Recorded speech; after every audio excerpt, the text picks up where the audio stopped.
Everybody wants some blast of magic, magic, magic, magic, magic, magic, magic, magic, magic. Oh, I got the magic in me.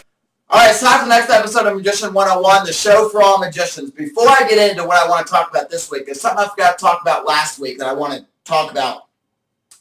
How to work out of your show. Let me explain. What do you want to do with your props? This is what I use for my props. A table, a case, and a folding table, which you can't see that's holding up this case. That's it. That's all I use in my street magic shows. Some people take their props and they put them in their pocket. You can work out of your pockets if you want, but I like the case better. I think you can get more props in a case versus in your pocket. You're limited to the amount of props you can take with you. When I do my street magic, I don't wear a big like 3-piece suit. I usually wear a nice shirt and then like khaki pants. That's all I'll wear. For, the shirt and pants thing. So it really kind of depends on what you're going to wear. I like to wear that because I don't like to wear too much and be like all hot and sweaty when I'm out there working. So I recommend getting like a case, something you can work out of like this. And also, you want to put a sign somewhere in your performing area that says Magic Show or The Amazing Magic of John or whatever your name happens to be, whatever you want to put, just so the audience walking by knows, hey, this is what is going on. They don't think you're just having a case open because maybe you're doing a project or something. So they actually see what's going on. So a sign works. Put a sign on your performance area. Okay. Now, this week's episode, I want to talk about the pull and crowd control. What is the pull? The pull is where you pull your audience in, where you stop people, they start and watch the show, and then you're pulling a bigger crowd in. All right, now here's some pull tips that I have found work for some magicians and some that have worked for me. Some things magicians will do is have a live animal on display. Now, I don't like doing that. I don't have any live animals in my show anyways, but I don't like doing that just because out on the street, I don't think that's a good place for animals, live animals like that, but, I don't know. But that could be a style you could take, because people could stop and want to see your animals that you have on display. Then you can say, well, I'm a magician, so they do a magic trick, which I like to see one. One thing magicians do is bark at people. And that's a kind of an abrasive style, but it does work. I've done the barking at people a couple times, and it actually works. Here's what barking at people look like. You bark things out to them like, the next show starts in 30 seconds. You don't want to miss it. One line I use is, good seats are still up front for the magic show. And I just bark things at people. It might not be your style. You might not want to bark at people. I don't do that in all situations because sometimes I feel the place I'm performing, I don't want to use the barking approach. The thing that works 9 times out of 10 for most magicians is to do what they call just conversating with the people walking by. Asking them like, hey, would you like to help me with a card trick? Or would you like to pick a card? Or would you like to help me with an experiment? Only takes a second. Or something to that effect where you're asking somebody if they want to see something. Now, the best thing to do is ask them, would you like to pick a card? You don't really want to ask them yes or no questions. You want to ask them open-ended questions, such as, hey, what's your favorite card in a deck of cards? Because the default answer cannot be a yes or a no. What's your favorite card in the deck? Yes. I mean, they can't say yes and they can't say no. They have to think about it for a minute. And when they think, they're like, oh, it's the 2 of clubs. Well, let's use the 2 of clubs in a magic trick. Would you like to see me use your favorite card in a magic trick? Then you find the card and you do a trick with it. You can do that. You can do that. Because just like in retail, good customer service in a retail store, you never want to ask, can I help you find anything today? You want to ask who, what, where, when, why, and how questions. Like, what brings you to Washington, D.C. today? Oh, you live here. Oh, I'm sorry. Are you just out enjoying the day? Oh, you are. That's great. You want to ask them open-ended questions, and because you want to conversate with them. And then, if you start having a conversation with them, they might say, oh, so I see you do magic. Can I see a trick or two? And they're like, sure. So that's really the main thing about pulling your crowd in. You really want to pull them in. Another way to draw more crowds in, and you want to pick a certain group of people.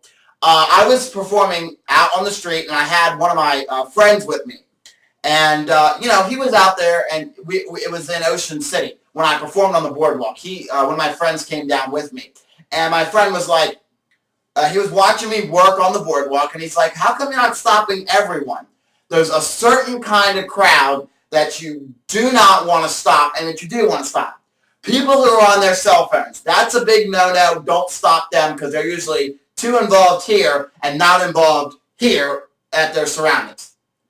Also, if people look like they're in a hurry, and you can tell people look like they're in a hurry, they're either on their cell phone like this, really like running around like this, they're in a hurry, okay? People with armfuls of shopping bags are not in a hurry. They're in a hurry. You don't want to stop them either because they got armfuls of shopping bags, and if they watch your magic show, you're going to have them put the bags down, and it's going to, no. The best kind of people to ask to stop and see your magic are people that look like this. Let me give you an example. So let's say it's a crowd of people. Oh, what a lovely day today. Oh, man, isn't the sky just so beautiful today? I'm having a wonderful time here with you. That's the kind of crowd you want to stop. People who are just kind of merrily strolling along. Maybe it's a group of friends. Maybe it's a husband and wife. Maybe it's a family with kids. And they're kind of just strolling along, kind of just looking at all the scenery around. They're kind of like, oh, this is a lovely day, or it's a lovely night. Those are the kind of people you want to stop. And the best thing is you go up to them and you just ask one of those open-ended questions, and you can do some magic. Now, if you're in this to perform and you don't want to get no's, you will get no's sometimes. People will say, not today, I'm actually late for something or whatever. Some people will say no. Don't take it as an offense. Don't be like, I don't want to watch my show. Well, I'm done with this. No, you just want to take it and be like, okay, well, have a great day. And then they walk away and you just try the next person. When you first start doing your street magic, ask everyone that walks by, okay? Every single person. When you get more along in your street magic, then you can start asking those select group of people that I was talking about before. But if you're just starting with your street magic, ask everyone, except if they're on the cell phone. That's the one important rule because they're not going to pay attention to you. So ask everyone, okay? All right, so now the next thing is, speaking of families and kids, do not become the babysitter, which is what you'll become. What you want to do is if you see a family with kids, you want to go up to them, ask them if they want to see a magic trick. Do a magic trick for them and see how it's going to go. If the parents look like they're going to start walking away and leave the kid with you, you want to say, excuse me, come back here for just 1 moment. Or not in that kind of mean way, but say, actually, don't go.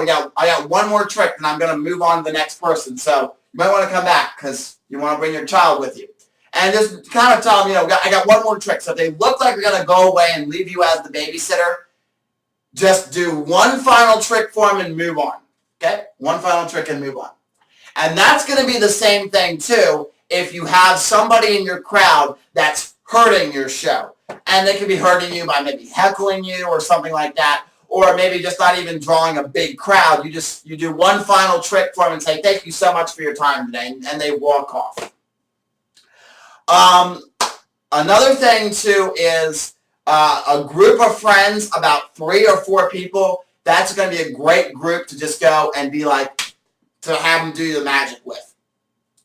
I think that's it for the pull. Oh, another thing for the pull, too, is to get a lot of people involved. If you want a really big audience, well, one thing, too, is if you do a trick for one person, people walking by are going to think you're doing a private show or, you're doing something for maybe a friend of yours. That's why if you get a crowd of people, like you stop a group of friends, like maybe 3 or 4 people, they're going to see that, oh, there's 3 or 4 people, so it's not like they're doing something one-on-one. So that way, more people will stop and watch. Another good thing, too, is what I recommend is there's certain tricks that you want to perform in each section of your street magic. There's 3 sections. There's the pull, the body, and the pitch. The pull is where you pull the crowd. The body is where you do kind of like a trick or 2 in the middle. And then the pitch is where you pitch for your tips. In the pull section, I recommend doing 1 card trick before you go into the body. And I'll talk about trick selection in a future video. But let's say you're doing a card trick. And you have the spectator pick a card. You want to say, when you take the card back from people, if you see people walking behind you, say, oh, sir, you might want to look at the card too. Did you get a good look at the card? Or if you see somebody who's walking and they're looking over their shoulder at your show like this, you want to grab that person and say, sir, did you see the lady's card over there? Take a look at her card.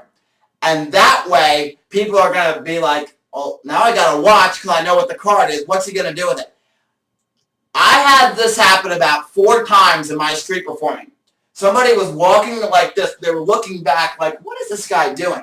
And I saw him looking, so I was like, sir, take a look at the lady's card. You remember it too. The guy stopped dead in his tracks and he walked back over to see what was going on.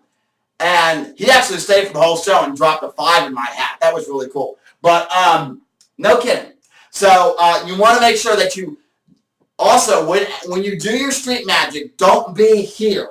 Be here. Be in your crowd. Okay?